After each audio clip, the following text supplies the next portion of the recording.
What's up? What's up? It's us again, Elias, and Renee. I am Renee. yeah. So we're just gonna take this time to talk about My baby's origin. you know what I'm saying. I still haven't got my DNA thing yet. That joke was We talking did about do 6 to 8 weeks. ancestry. I'm gonna be Boricua, European, and Taino. Caucasian. All my He Tainos out there, specifically means Caucasian. baby.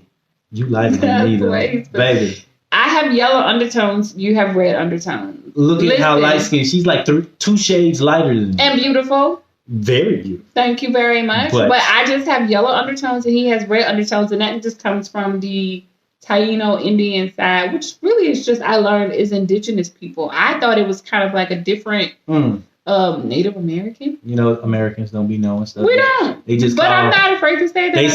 they say like on the specifics they be like, are you Hispanic? You be like, yes. The next question is, are you white, black, or Pacific Island? They ain't got nothing about no separations That's or true. nothing. That's so, true, and I think that's wrong. They That's definitely very need to change that because if we're at the place where you can choose binary, non-binary, there's no reason that you can't have Latin American yeah, and then Hispanic or something like that. Dominican, Cuban, Puerto Rican. And what do you know what I'm guys think saying? is the proper term to use for people from Latin America or the Caribbean? Because everybody is not from Latin America. Do you say Hispanic? Do you say Latino? Do you say what else?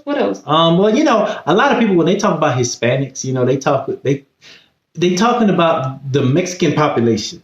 A lot of times, like Texas, Arizona, all the places like that, you're really talking about the Mexican population. And, but to intermingle that, like if you say, oh, the Hispanic population is so great over there. Like my friend one time, he told me, well, y'all 60% or y'all more than we are over here. And then, because he's black and he's like, but no, you're really talking about, Mexican population because In America. there's a lot of Mexicans in America. So you can't really it's only like last time I looked like 3%, 3 or 6% of Puerto Ricans in general. So where does the specification come in where I'm Hispanic? What does Hispanic I think mean? that term is only used I learned that term is only used in the U.S. It's Yeah. not used anywhere else, Hispanic. So I don't even know how they came. Hispania, right? Hispaniola. That's probably where that comes from over in Spain. Espanol, yeah, I don't know. But I just know that I'm waiting on these results, though. But, getting on another thing, I'm country, as y'all can see. Y'all be like, he Puerto Rican, but he country. So I'm a country Puerto Rican, which I've learned to find out that it's unique. So I'm a unique specimen, you know what I'm saying? Because ain't too many country Puerto Ricans around here. I'm glad I know Spanish because that's the only reason you will know that I'm Puerto Rican. Boricua, ¿qué pasa? Todo eso, So, Todo eso. and she be trying to learn a little bit too, She be getting it. She got the drive to learn a little bit, But yeah, like growing up in the South, I'm country. Most of my friends, 90% of my friends were black. When I met him, I didn't think he was black. When I initially saw him, she thought I was Samoan. I did. Because of the hair. So give me a Samoan. Yeah, no, she thought I was Samoan. Let's try this water real quick. I've been every nationality but Puerto Rican. I've been black. I've been White. Dominican. I've been now I'm Samoan because I got the hair, So it's kind of like it's not just the hair. It's the shape of your face is very kind of square. Walt Disney, the princes, they always got that look. That is not. I'm what a I was prince. thinking. I'm a prince. That is not. You do have a square chin, but that is not what I was thinking. You have the look of a Samoan. Comment down below because I know you guys know that I'm right. But we want to talk about his experience being a Puerto Rican in the South. U.S., but specifically in the South. Yeah, so So tell us, what is a Puerto Rican? Puerto Rican makeup. is a mixture of Taino Indians, European, and black. When you say European, are you talking about Spain European, or are you talking about Spain, Germany? No, ain't no Germany. Ain't no Germany. You German. France or something else a little bit lighter. She's German, not me. That's why she's light like that. She got like 1%. So that's the German. That's the German. In what her. they say? You got one drop. Hey, she's the yodeler. One drop rule. She's the yodeler. Your lady. But it's crazy though, because she looked more Puerto Rican than me. Ain't that crazy? But you do that. Hey, but growing up here, it was pretty. I came here when I was 10 years old. Came from New York. I was with my mom till I was 10. Came here, Brooklyn, yeah, you know. You was in Brooklyn for like 30 minutes. Yeah, I was. I didn't even stay there too long. I don't really know the sites other than Williamsburg, where I was at, you know, and the G train, the L train, G and the L train. That's all I know. But anyway, coming here in the South, I've been countrified. I got to accept it. What does countrified mean?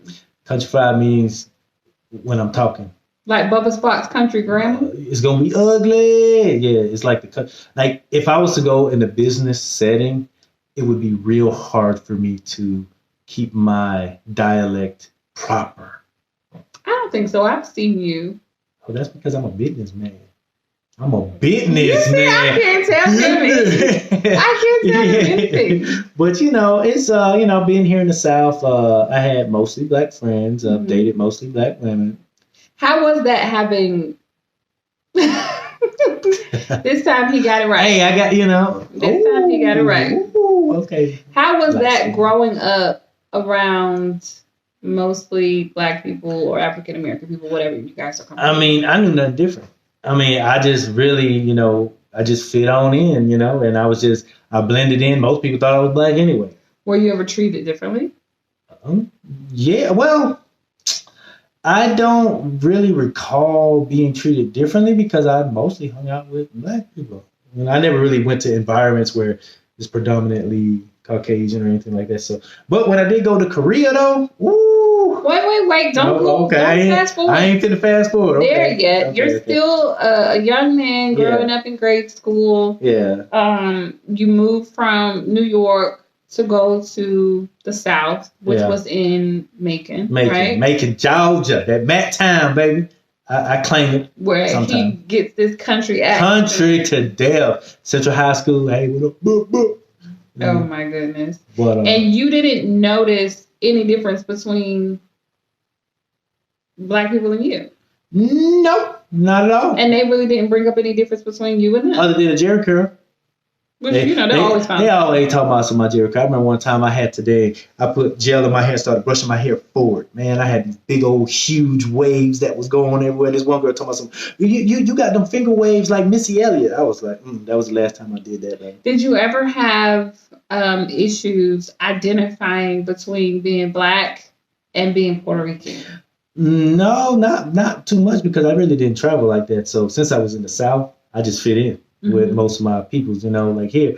But when I go to New York or something and I start speaking Spanish, my Spanish is a little bit ate up. It's pretty good. You could tell that I'm, you know, no, you can't. Foreign, you know what I'm saying? Like, oh man, where you from? You know, like my brother-in-law Trinity, he's from Trinidad, and he done lost. And he said if he was to go to Trinidad, yeah, they would tell, like they would be like, hey man, where you from? You know, type stuff. So they can tell, but in terms of being in the South, nope, I fit right in. And now when I went back to New York and I saw some things, you know, with the Puerto Ricans and the blacks or whatever, and that's when I was just like, what? Because I didn't know none of that stuff, you know? Yeah. So, and I don't arch my eyebrows. I never did that. Baby, we are not even talking about that right now. So, okay, so you get to Macon, you've got friends, most of your friends are black.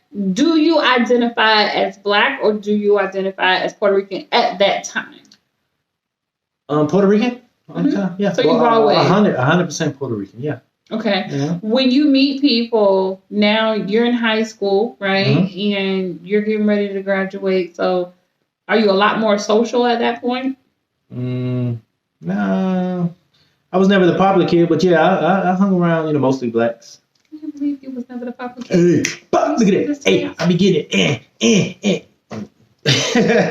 But no, I mostly, you know, just adapted to my surroundings. Most of the time, your geographical location is going to determine who you are, who you with, your environment, all that stuff, you know. So me being here, I've been here, what, 20, 30 years? Dang, I just told my age. 50. No, 50, I am not 50. You see this cut? Hey, kill it, babe. And you see the slashes? Babe, could you come one so you can tell these people about that joiner, as a Puerto Rican in the South? Yeah, but you know, so and in high school, that's when I was really trying to find my identity. I was cutting my hair all short. See, that's what I was want the asking. curls. Did you have any identity issues between being black or being Puerto Rican? Like, how did that fall, or how did it affect you trying to figure out, like, wait a minute, why is my hair different, or why do I sound different? No, I was just trying to fit in. Oh, okay. It was just so it's nothing different than what the kids do today. Yeah, it wasn't nothing about finding my identity. It was trying to fit in. You know? So I never was like, oh, I don't want this curly hair. Like, no, it's just, I just basically would cut my hair short to fit in and just to try to fit in with everybody else, you know, because I guess looking back at it now I can see like the anomaly of it, Puerto Rican in Georgia. I had a neighbor back in the day, probably about 5 years ago, moved to Florida because he was like, man, you ain't got no Puerto Ricans over here, and they kept calling him Mexican. I think that speaks to the importance of being surrounded by people that look like you. Sometimes people feel like, oh, you should just fit in anywhere or whatever. You still want to be understood. You still want to feel like you belong to somewhere. You know what I mean? And if he felt like he belonged in the Caucasian community, he probably would have stuck around. Or if he felt like he belonged in the Black people community. You talking about me? No, your friend. Then he would have stuck around instead of moving to Florida. Oh, yeah, I'm Mexican. Oh, not Mexican. See, he was about to buy Mexican. No, because I was trying to figure out what you was talking about. Okay, let me ask you another question. Okay. How is it as an adult? Because you made it through high school.